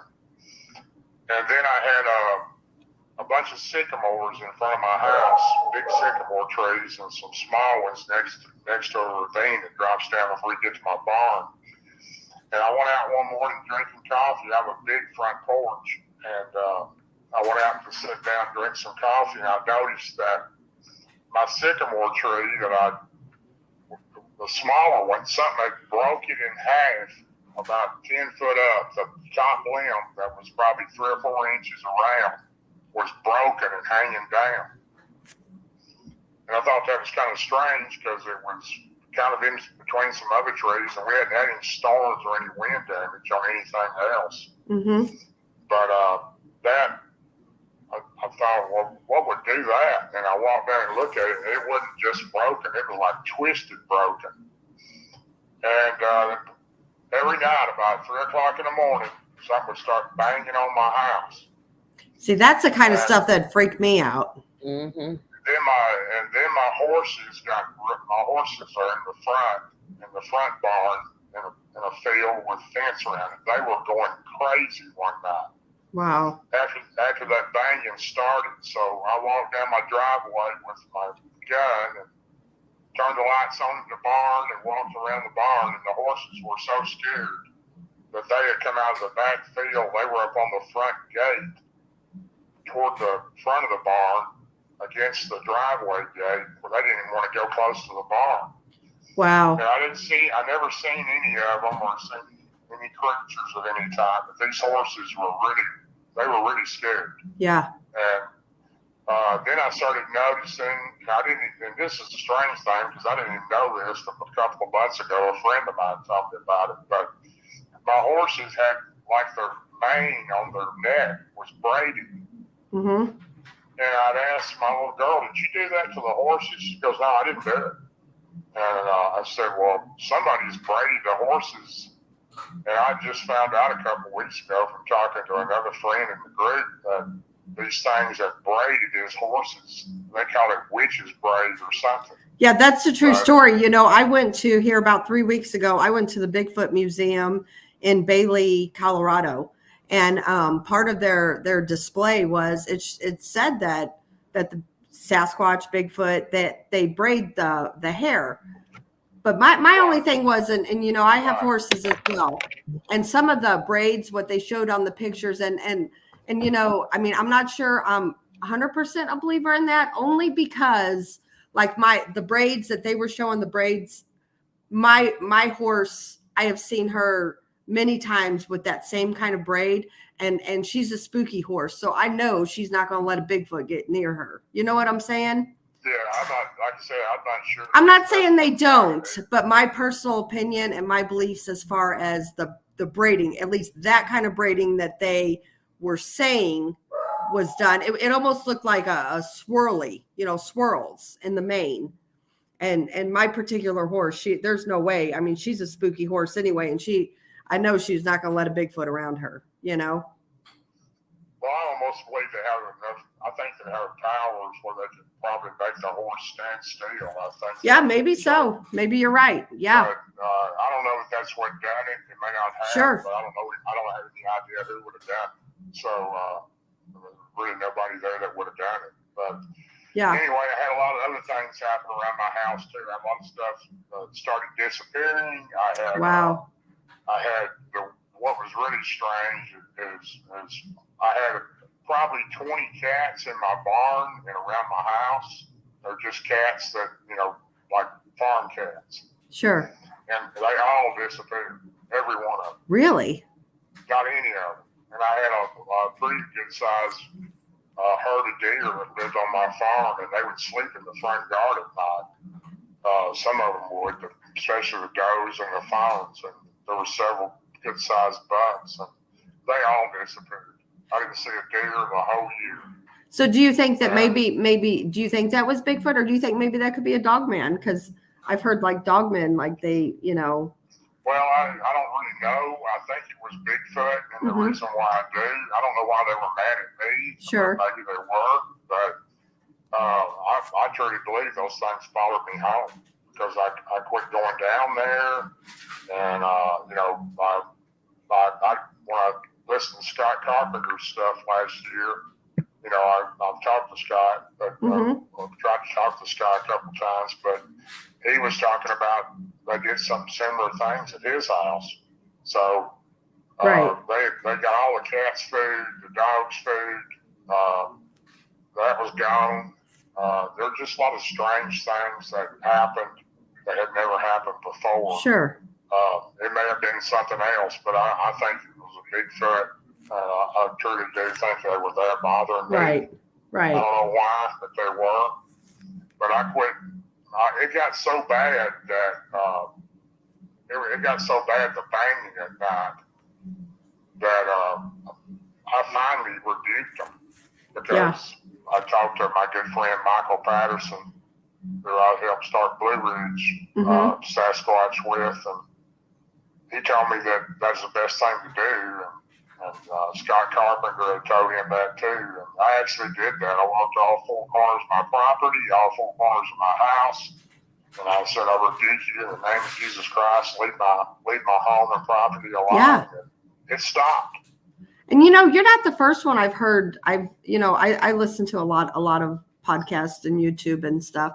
And you're not the first one I've heard of people say that, you know, like they pray or something, you know, or ask for Jesus to help them through this. And I totally believe that. That's, yeah. that's pretty much the story. My son and I were shooting basketball, and we heard some trees fall after that, but they never came around and bothered my home after that. Yeah. So I don't know if the rebuking had to work because it stopped. Yeah. I never seen a Bigfoot. I did see some tracks that were Bigfoot tracks in the woods behind my house, but I never seen one of the creatures coming to my house. But something was banging on my house. And it was pretty bad. I mean, you couldn't even sleep. It would go on. They would stop, then it would start again. Really? And then it would quit about 5 o'clock in the morning when it got closer to daylight. But it went on for quite a while. It was bad enough that I sat with my gun because I was getting kind of nervous, thinking they were going to come in the house. How did you ever get sleep? I didn't. Right. It was hard to sleep because I'd finally get tired enough that I would fall asleep, and then I'd start banging again. Wow. And I'd go out looking and couldn't find it. Wow. Did you have like window shades up or anything like that where they could look in at you? No, or I didn't was have it? them up. They were shut. Right. But strange thing about it was I have a big pool behind my house, an in-ground pool. Sure. And the gate was open a bunch of times after that, and the water was lower than it was. I don't know if that had anything to do with it or not. Yeah. I thought that was kind of strange because the gate's hard to open anyway. Yeah. So, I don't know. I mean, I got in the pool. I have no idea. But I know that something was doing it, and after I rebuked it, it stopped. Okay. Did you happen to like have children or, a spouse there that they all heard all that too? No, I was living by myself. Okay. They were living at Virginia. They were living other side of Virginia at that time. Right. Okay. All Where right. I'm at now. Yeah. So what made you like you said you used to, you don't anymore, but you don't really research the Bigfoot or anything like that anymore? I don't go out and research them anymore after that happened. Sure. I truly believe they followed me home for some reason. And I don't think there was one of them. I think there were several of them. I don't know why they were mad at me. I didn't do anything to harm them. But something very strange happened because when I started, none of that ever happened until I stopped going down there. Right. Gotcha. When I quit going down there, it started happening. That's after we'd seen all those orbs and all that weird stuff happen down there. So maybe it was something else besides Bigfoot because I never witnessed one of them. But I truly believe that it was them. So right. But anyway, that's pretty much the end of my story on that. But I certainly appreciate y'all having me on. Yeah, we definitely appreciate you coming on here. B has stepped away a minute, so I guess we can shut this down. I do want to tell everybody, Fall into the Supernatural is a thing that I'm pretty passionate about, and we are doing it. It'd be in 2 weeks, September 23rd and 24th. And all the proceeds for that go towards the Focus program. And they help veterans and their families with PTSD. Veteran suicide is a real thing, and it's awful out there. And I had a fellow teammate whose brother ended his own life, who was a veteran. And I wish Focus, he would have reached out to them before he did something. So we have Fall into the Supernatural coming up in 2 weeks, and it's being held in Lexington, Missouri. And we have DA Roberts is going to do the Bigfoot portion for us on Friday evening. And then on Saturday, we have different types of speakers, everything from UFOs to ghosts to DA Roberts is going to talk about Dogman on Saturday. And then Saturday evening, we have a ghost hunt at the Ray County Museum. So I'd like to, if anybody is interested in getting tickets, they can reach out to me or reach out to Blondes and Booze or even reach out to B and she can point you in the right direction towards me. So, but Darrell, we definitely want to thank you for being on the show tonight. You were awesome. And I'm like, B, I have a lot more questions for you. Well, thank you very much for having me. And I think the world of both of y'all too. Yeah, your group is awesome. Your group is awesome. That's a fun group. I enjoy reading all the posts. It's not me that's made it that way. It's all the great people that I've got in it that's made it that way, like you and B. So thank y'all. So I appreciate everybody. We definitely appreciate that. We've had a lot of help from a lot of good people and got some super big name people in the group now. They're joining all the time. I got so many to do. I can't get them all. Sure. Yeah. And then that's fantastic. You know, I mean, I just, you know, I think that's awesome. You have a good group. You have a good group of people. Well, thank you so much. You do a good job there yourself. You're into. I've always been helpful with me, and I certainly appreciate it. Yeah, anytime. Definitely. Definitely. Well, thank you so much for joining us, and we're gonna say good night, everybody, and everybody in the chat. Thank y'all for showing up tonight, and I apologize to y'all too for the trolls or bots. Or, Yeah, I just got rid of a bunch of them. I So don't understand that. And Krista, I'm gonna have to make you a mod after the show is over with. I'm just gonna come back in here and put you in as a moderator on the channel too. But y'all, it just comes to the territory. We have crazy people that come in here every now. This has happened during the last. It happens during shows sometimes. I don't know why, but we want to thank y'all. Like I said, Darrell Denton, his group is Bigfoot Believers and Other Creatures on Facebook. He will be back with us again, and Krista may even have him on her show as well. Krista will be also. She's a friend of mine, and she is a admin in my group, and she's also she just told y'all about the conference, and she will be co-hosting from time to time. Now, Krista, can you real quick tell the people who's out there, because my show is Crypto Normal Encounters with B Moss, and Crypto Normal because cryptids, to me, in my view, from what I've seen, they're flesh and blood and paranormal at the same time. So that's why I called it Crypto Normal, as well as the fact that I wanted my group to be slated towards cryptids, and not just cryptids, anybody who wanted to come on the show and tell their paranormal experiences, paranormal activity, hauntings, any of that stuff. Krista, can you tell them what you do, what you specialize in? I do paranormal stuff, and honestly, my specialty is the bad stuff, like the demonic and the bad cases is what I deal with. So we do private cases and stuff too, but you know, we'll do the Caspers, but for the bad stuff, you know, I go into those type of hauntings and do that. So and I'm gonna make Krista over the paranormal in my group, and then of course her group. She does. Krista has her own podcast too. So if you want to be on Krista's podcast, join her group or hit her up on Facebook and reach out to her. But because we're trying to get people to come on and start telling their paranormal experiences and sightings. But Krista, go ahead. Yeah, you can find me on Blondes and Booze or on regular Facebook. I'm under Krista Michael Tweedy, and you know, just let me know what if you'd be interested. If people had, you know, some crazy experiences, I'd be glad to put you on our show too. My partner is Erin Eck, and she you know, we're interested in all things paranormal. My definition of paranormal is anything that cannot be explained, and be it, you know, ghost, cryptids, UFOs, that kind of thing. We're all still looking for answers, and to me, it's all in the same type of realm, you know. Absolutely. But everybody, with that being said, we're gonna tell y'all good night. And like I said, I didn't prepare in advance, but after this show is uploaded, I will go ahead and I will share the link to Chris's YouTube channel and her group, and also Darrell's group as well. So that if you guys want to join their groups or subscribe to Chris's channel or anything like that, you can get more information, and you would really be blessed to just join their group. I mean, they have amazing groups. But with that being said, good night, everyone. Thank you. Thank you, Darrell, for coming on tonight. Thank you, Krista, for co-hosting tonight. And thank you, Darrell. Thank y'all. Appreciate you. All right, y'all. We'll see you guys next time. Good night. All righty. Good night. Bye-bye. Bye-bye.